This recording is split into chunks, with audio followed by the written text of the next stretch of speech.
Je m'appelle Victor Rankin et je suis professeur de français à D'accord. l'Université de Seattle et je suis aussi chef du département de langue moderne. Oui, bien sûr. D'accord. Quand as-tu commencé à apprendre le français? Moi, j'ai commencé au lycée, Au lycée? mais juste un peu. C'était pas un très bon programme. Mais puis, quand je suis allé à l'université, j'avais un prof de français qui m'a dit si tu veux vraiment apprendre le français, il faut aller en France. Et D'accord. alors, je suis allé à Bordeaux, à Oh oui. l'université de Bordeaux, pour l'année scolaire, avec un programme d'études à l'étranger, comme on fait ici. Oui, Et je suis tombé amoureux de la langue et de la absolument, oui. culture, et j'ai passé toute l'année en France. Et puis, après que j'ai fini mes études de licence, de BA, je suis retourné en France et j'ai vécu 2 ans à Paris. Et puis, je suis allé en Afrique et je suis tombé amoureux avec le Maroc et je me suis marié à une Oui, francophone. bien sûr. Bon, ça a continué comme ça. Mais tout a commencé avec un prof à l'université qui m'a dit il faut absolument que toi, tu ailles en France parce que tu vas jamais apprendre la langue ici comme il faut. Oui, Voilà. bien sûr. D'accord. Alors, tu as vécu dans plusieurs pays, oui? Oui, moi j'ai vécu en pays francophone, tu veux Oui, dire. bien Oui, sûr. mais surtout en France, en Tunisie et au Maroc. Oui, Et, Tunisie aussi? oui, oui, oui, oui, parce que ma femme à l'époque est tunisienne. Ah, d'accord. Et ma fille est moitié tunisienne, Oui, moitié américaine, mais elle parle français aussi. Donc ma fille, par exemple, parle arabe, français et anglais. Et donc j'ai vécu d'abord en Tunisie, et puis j'ai trouvé un travail au Maroc, et puis on a vécu 5 ans au Maroc, euh, et c'est là où ma fille est née. d'accord. Quels sont les différences culturelles entre les trois pays francophones que tu as habité dans et entre les trois et l'Amérique aussi? Ben, il y a d'énormes différences culturelles entre la France et ces deux pays du Maghreb. On Ouais, appelle les trois pays de l'Afrique du Nord, le Maroc, l'Algérie et la Tunisie, le Maghreb.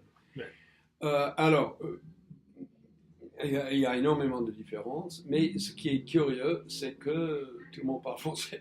ouais, absolument. Alors, la France est en principe, et les États-Unis moins, mais dans un sens, un pays chrétien, dans le Mhm, sens où la majorité des gens pratiquent le christianisme. Bien sûr, dans le Maghreb, les gens sont musulmans. absolument. Il y a très très peu de chrétiens. Mhm, Euh, et donc, il y a toutes les traditions qui vont avec l'islam en Afrique du Nord qui n'existent pas en France. mhm, Une autre grande différence, c'est que le Maroc et la Tunisie sont pas vraiment des pays d'immigrés, ou pas beaucoup de toute façon. Par contre, les États-Unis et la France, il y a beaucoup d'immigrés qui ouais. viennent. Et surtout en France, il y a beaucoup d'immigrés de l'Afrique du Nord.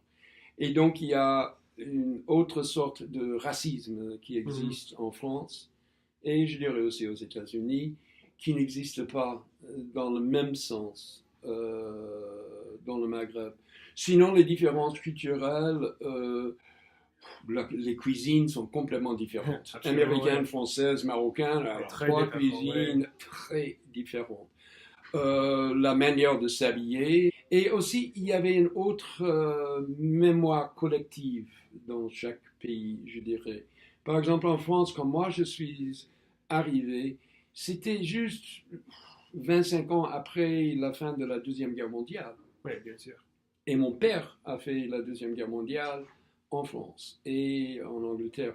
Donc, les Français étaient très accueillants Mhm, aux Américains parce que quand même, on a contribué pas mal au succès, à la libération de la France. Tandis que c'était le contraire au Maroc et en Tunisie. Les Tunisiens et les Marocains ont été colonisés par des Français. mhm. Et alors, il y avait beaucoup de mauvais sentiments des deux côtés. Il y a Et une séparation. voilà. Et moi, je dirais même une ségrégation. Et une sorte. C'est-à-dire, les Français n'habitaient pas avec les Maghrébins. Et les Maghrébins, pour la plupart, étaient pauvres et les Français étaient beaucoup plus riche.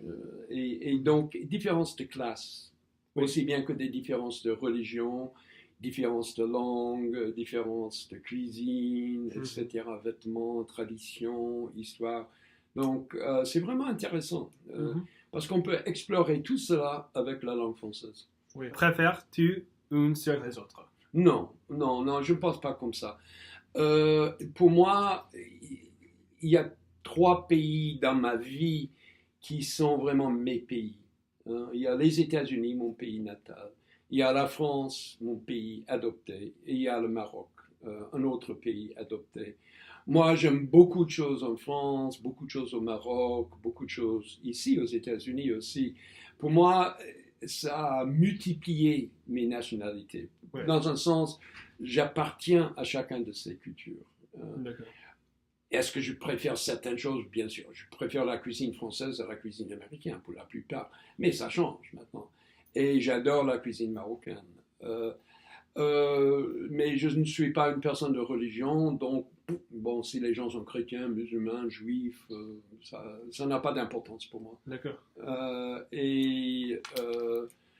Non, j'aime ces 3 pays. Chaque pays a ses problèmes, chaque pays a ses beautés naturelles et humaines. Et j'ai de la chance. Ma vie est beaucoup plus riche grâce à ces cultures et surtout à ces gens dans ces pays qui m'ont offert beaucoup d'hospitalité et d'amitié.